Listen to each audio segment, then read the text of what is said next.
agama salah istilah video 4 ya. Tadi awalnya saya mau hanya sepintas-sepintas aja men-sharingkannya di video, namun karena ada beberapa rekan jadi mengkritisi, jadi apa, waduh, jadi keterusan ini saya terpaksa mesti agak sedikit detail gitu, karena memang ada lah yang slip tang tadi kan, saya semuanya tanpa naskah, tanpa apa, itu semua dari lapangan semua sepanjang puluhan tahun gitu berkecimpung di bidang pemerhati keagamaan begitu. Jadi terpaksa harus diterusin lagi ini di video 4. Nah, jadi perbedaannya di Indonesia selalu saya ulang-ulang mengatakan bahwa mempelajari tentang jenis-jenis agama tidak dapat di Indonesia lah ya, jadi seperti sekarang ini begitu. Seperti Protestan itu ada yang pakemnya Protestan adalah baptis percik, namun masuk keprotestanan gaya modern, ala-ala modern itu yang dimana dipicu oleh pada saat khususnya lah ya, khususnya di Amerika itu yang diistilahkan dengan New Wave, itu gelombang baru itulah ya. Kalau di Amerika sana pada masa 80-an itu sangat ini sekali ya, viral sekali ya, dulu nggak ada sosmed lah ya. Viral itu maksudnya yang tadi saya katakan itu nama-nama orang-orang terkenal gitu, termasuk sama yang ngaur-ngaur sampai di penjara. Ada siapa lagi lah nama-nama itu, termasuk David Koresh ya, terus Jim Jones siapa itu semuanya ya. Terus ya pada masa itu pula orang-orang Indonesia sendiri euforia dengan KKR ya, sampai-sampai ada persekutuan yang dari Indonesia berangkat ke Korea untuk hadir di KKR Korea di kota Seoul ya. Jadi betul-betul viral banget deh gitu loh, booming banget dah pada masa itu. Nah, terpaksa saya harus agak sedikit detail lagi nih. Nah, pada masa itu pada ya semangat lah gitu. Dan jangan lupa ya, komunikasi sulit sekali ya, nggak ada itu sosmed. Jadi betul-betul di sana ya bawa video beneran tuh, video yang tepita, nanti saling pinjam, saling nyontoh begitu. Maka mulailah para agamawan di Indonesia ini ya, karena bertumbuh dengan susah memang kita ngomong di Indonesia. Mereka bukan Protestan gitu loh, yang tadi saya sebut tadi itu semua ya, yang kayak GBI GPDI, GPPS, terus nah yang bikin pusing lagi lah ya Protestan modern itu, karena mereka pun melakukan di luar pakem Protestan murninya gitu. Contoh seperti kan kalau Protestan itu sudah di dalam doktrinnya dan di dalam STT-nya itu, tadi lupa saya kok sebut Salemba lagi ya, STT Jakarta begitu ya, itu wajib percik dengan alibinya sendiri gitu loh. Namun yang Protestan modern ini malah membuat selam, baptis selam dengan versinya lah begitu. Ya jadi rancu.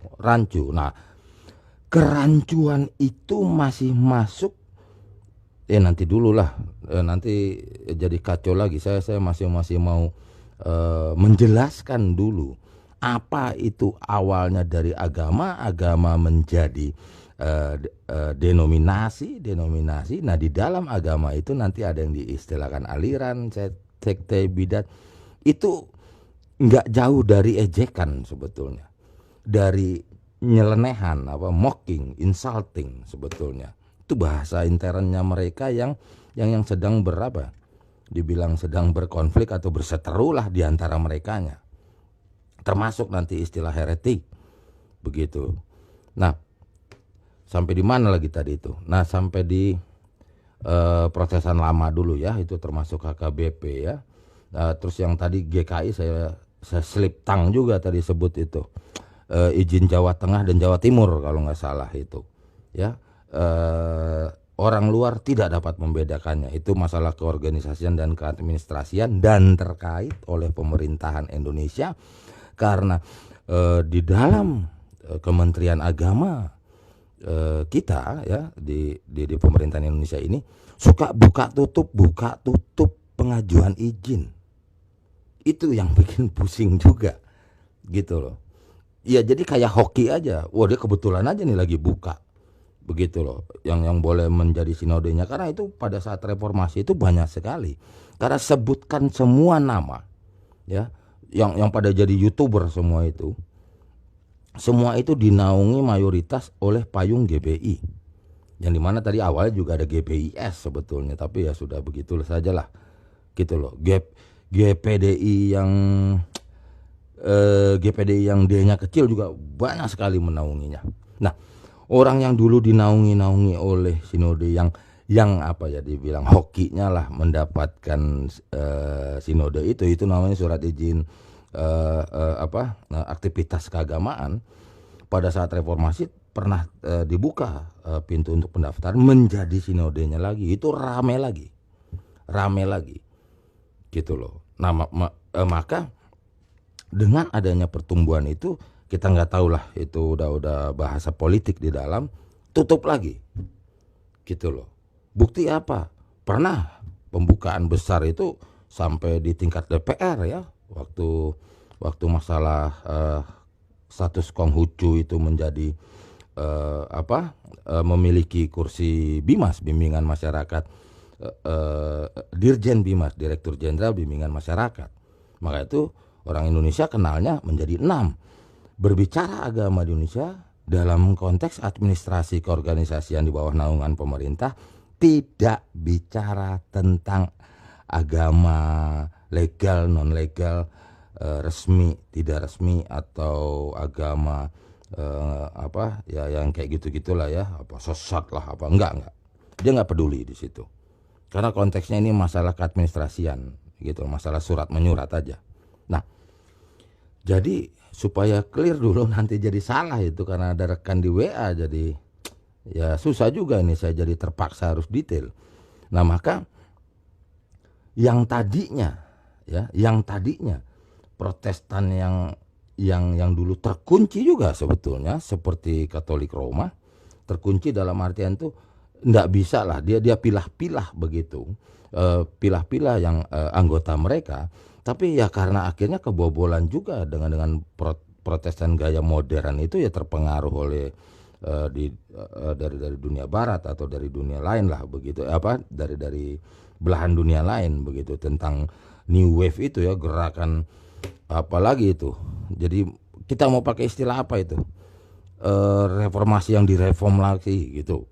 Reformasi yang direformasi lagi apa gimana ya, nggak tahu lah itu bentuknya kayak apa sekarang. Nah mengapa menjadi demikian tak dapat dibantah karena pemerintah apa mau dibilang ikut campur apa gimana ya. Ya demikianlah struktur bangsa kita, udah gitu aja.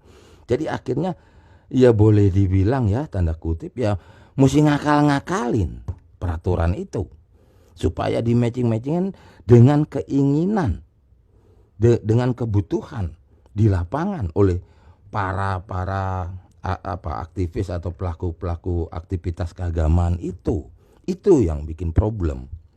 Karena kalau di negara yang pemerintahnya tidak ikut campur, bahkan kalau di Indonesia itu kan di bawah suatu naungan kementerian loh ya, anggaran DPR itu ya. Kalau di negara lain enggak. Kalau di negara lain itu biasanya masuk di bawah Kementerian Pendidikan dan Kebudayaan, biasa begitu. Sama seperti di banyak negara yang kayak begitu. Artinya kenapa bentuk struktur daripada keorganisasian agamanya itu ya bentuk aslinya si komunitas itu, nggak perlu dicari-cari persamaan atau di matchingin atau diselaraskan dengan aturan suatu bangsanya. Agak rumit ya. Saya rasa nggak usah masuk lagi deh ya, ini hitung menit kajian tahunan. Saya rasa saya ganti aja topiknya ya, terlampau rumit ya. Pokoknya begitu aja dulu ya. Ini jadi agama salah istilah. Yang video 4 saya cut dulu, susah ya.